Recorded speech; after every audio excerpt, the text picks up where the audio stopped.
Conectat la stresuri dintr-o ligă mult prea mare și toți dau rafală la mine în cap ca fetele la mare. Îmi pare că pare o stafie, o doamne, inima bubuie, pe frunte sudoare. În afară de minte, nimic nu mă doare. Îmi pun întrebări, scăparea unde e oare? M-am săturat parcă de atâta frustrare. Le dau foc, nu mă îndrept spre refulare. Cu tare, cum poate să n-aibă dramne? E vorba de voință, puterea de educare. Să te întorci ca grecii pe Trăieni călare, că ultima soluție e moarte se pare.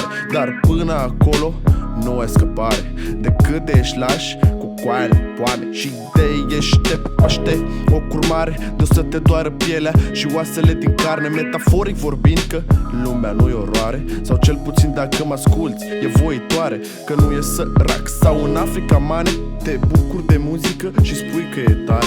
Hai să ne uităm împreună la soare, de ca ne îmbrățișăm la răcoare. Să fim suflete luminoase între betoane, să bem o bere știind că-i licoare. Bucură-te de fiecare secundă iubitoare. Dacă ești artist, e o clipă roditoare.